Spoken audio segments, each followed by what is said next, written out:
Hi, my fellow Americans. I'm Dr. Stephen Clark Bradley, and this is what I think. This is video 3 that we're doing for you because we want you to know exactly what the Democrat-Socialist Party has planned for America after the election to destroy the Trump administration and how we have to fight against it. And we are talking about how they are planning to do what's called a color revolution. Now, many people don't know what that is. A color revolution is something that has been used throughout the world by America and other countries that have sought to get rid of regimes that are unfriendly or dangerous to the security of America or the nations, other nations that feel that those regimes need to be destroyed. Of course, America has participated in that. Some of them probably needed, some of them probably not.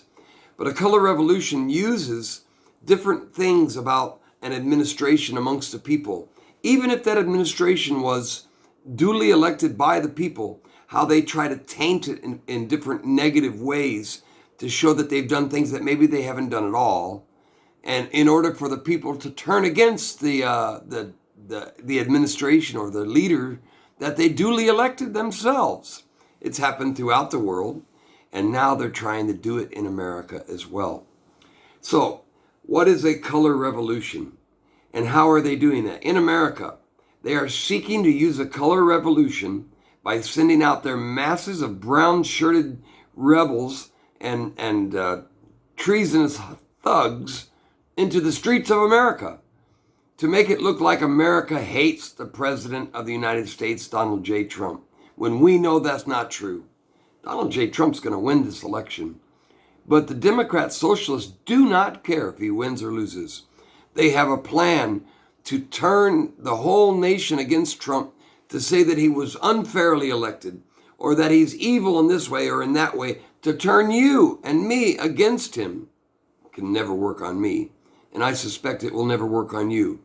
But sadly, it will work on millions of Americans. And they will try to, even after he wins a second term and establishes a second administration, to have him thrown out of office. They've already tried that in the first. Look at that. We know now for sure that the Russian dossier was fake, that it was even carried out with a Russian spy who was being investigated by the FBI themselves. And they still use the dossier against him in the FISA court. That's part of a color revolution. So, look at what they've done. If Trump wins or loses, let me read this to you. They will call Trump's administration an autocratic regime. They will continually call Trump a fascist. They will repetitively say Trump is using strong-arm tactics. They need to look in a mirror. They will call Trump a literal Hitler over and over and over again.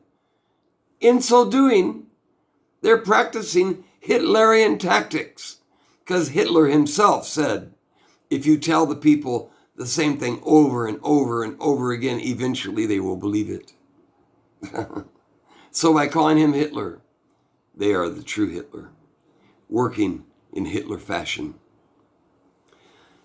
They begged Trump to put draconian laws in place for COVID, but he refused.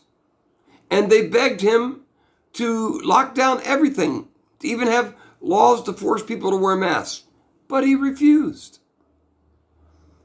Democrat-Socialist mayors did that.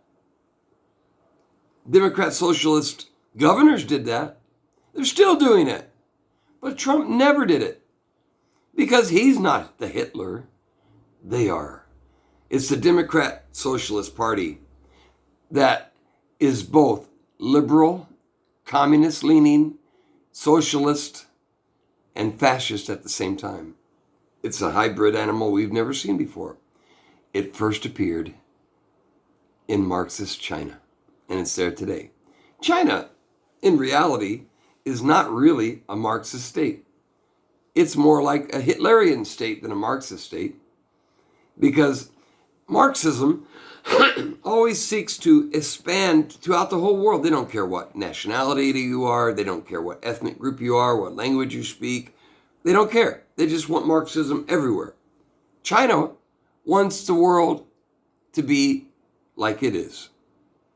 They believe in the Sinification, or the Chineseation, if you want to create a word, of the world. That the whole world be like China. That's not communist. That's fascist, just like Hitler. So they tried to show Trump, step one, show him as a bad, evil man. How can you begin to make this comparison with Trump? He's done so much to show that he's not evil. Now let's ask ourselves, if he's really a Hitler, would he move the U.S. Embassy to Jerusalem? Would he do that? He kept his word. When other presidents promised and never did it, he did it. If he's really Hitlerian, would he have been nominated for 2 Nobel Peace Prizes for making peace between Israel, the UAE? I mean, unbelievable. Think about it. He's made peace with between Arab and Israel. And yet they call him Hitler. It's just simply ridiculous. If Joe Biden is elected, he will practice Hitlerian tactics. Joe Biden has called for a national law to force everybody to wear a mask. Totally unconstitutional. That is autocratic. And yet, the media supports him, and they condemn Trump. Trump did everything for freedom. Biden does everything with autocracy. He's autocratic, just like Hitler. But in the media's eyes, Biden is good, Trump is evil. Think about DACA. DACA is a great example. You know what DACA is, for those of you that don't. DACA is the law that Obama passed. Well, actually, not a law. It's just a decree by him as an executive order that allowed them to stay and work and to study for the Dreamers. The Dreamers, I absolutely love the Dreamers. I support them 100%. I think the Dreamers should be given citizenship because they were brought to America by their parents as children, without any choice in the matter. And so they've been here. It's the only nation they know. So for me, I love the Dreamers. I want to support them. And I think they are already citizens and should be treated as such. Nevertheless, it should be made law, not by executive order. Trump did not try to end DACA. He tried to put DACA back into the Congress. Now they try to say that Trump is trying to take power away from Congress. That was Barack Hussein Obama who did that when he did the executive order. Before Obama did the order, he said himself, I don't really have the authority to do this. He knew it. He admitted it himself that he did not have the authority to write the DACA executive order and put it into law. But he still did it. So when President Trump is now saying, I'm going to end the DACA executive order and I'm going to put it back into the Congress for Congress to write appropriate law, and then I'll sign it. Trump was giving authority back to Congress. It was Obama who took authority from Congress. But the Democrat-Socialists, they don't want Trump to have a victory. They don't care about DACA. They don't care about the Dreamers. They don't care about any of the illegal immigrants. They don't care. They only see them as votes. People who will vote for them, who will put them into office. They don't care about black people either. They only see you, if you're black, as a potential vote for them. So they feed you these things and never allow you to defend yourself or fend for yourself, that they want you to be dependent on them, so you vote for them continually. That's what it's all about. That's autocratic. That's authoritarian. That is Hitlerian. That's what it is. So Keith Oberman has been portraying Trump as a Hitlerian person for years. And before the election, he has been having these continual programs. He used to be on MSNBC. Now he's not. But before he was, and trying his best to portray President Trump as an evil ogre, a Hitler himself in our modern day. He said this. He said, I'm confident now, even more so than I have been throughout the last year, that this nightmare presidency of Donald J. Trump will end prematurely and end soon. Now, it hasn't happened. Of course, he expected the dossier to do it. He expected the Mueller investigation to do it. He expected impeachment to do it. He ended these meetings just before impeachment. And he must be feeling pretty bad because Trump has stood strong, and Trump supporters like me and you have stood strong through it all. It has never fazed us. We know who Donald Trump is. But they have a plan. They are not going to give up. And this all started on the day that Donald Trump was first inaugurated, and they plan to not allow him to be inaugurated again. Because on November 4th, win or lose, they are planning a color revolution in which they plan to divide the nation, to put us into a situation where we have to defend ourselves physically or die. They are going to send out en masse their people. Trump tried to end DACA in 2017. Waves of protests followed. The left was quick to capitalize on it and got people angry and out on the streets, even though he was trying to help Congress achieve the goal of DACA. They used it as something against him because they don't care about anybody except their power, and Donald Trump represents an end to Democrat-Socialist power as they want it.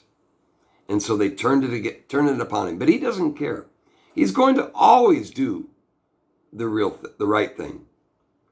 Who's the real authoritarian here? Who's the real group of people that are seeking to destroy the Constitution, to destroy liberty? It's the Democrat-Socialist. It's Joe Biden, Kamala Harris, Bernie Sanders, Alexander Ocasio-Cortez. All of them in that same mold of satanic fervor. They are the ones who are Hitlerian, who are practicing the very same tactics that Hitler himself did. They are the ones that look like Hitler. Donald Trump looks like America. We need to be willing to stand up. The color revolution that they plan is a united rebellion and organized opposition that they now have fairly well organized and ready to go. I recently did my videos on the Transition Integrity Project, where I showed some of the most well-known people in America that are seeking to destroy Trump through sedition, who are already planning to send out their people into the streets. It's just unbelievable. Think about this. Let me read this to you. Facebook has announced that they are planning for rebellion on election night and after. That's what their leadership of Facebook is doing. They also said that they are now working with officials from the military. Don't you find that interesting and quite dubious? I do. They also said that they are now working with officials from the military, but why the military? The military for the Democrats is already out there. It's called Black Lives Matter. It's called Antifa. And it's called many groups within the real Pentagon that are seeking to destroy the President of the United States. One woman named T. Stern, who's the head of the Atlanta chapter of a group which is very much like Antifa called Refuse Fascism. She said, and I quote, "The ultimate vision is for people to break their comfort and come into the streets day and night, night after night, into the hundreds of thousands, into the millions, and not leave until they have all stepped down." She said that very publicly. And she is funded by George Soros. Did you see even on Fox? I still love Fox. I think all in all, Fox does a fairly good job, but they're not what they used to be. That's for sure. And they've become much more liberal because they now crave popularity and money more than the truth. I still love Fox, and I haven't turned my back on them. But the other day, Newt Gingrich was on Fox, and they were talking about all this money that's gone into Black Lives Matter and Antifa, and he mentioned George Soros is funding it. You know, they fly in on airplanes. These guys, these hoodlums are staying in the best hotels, eating the best food, flying on airplanes.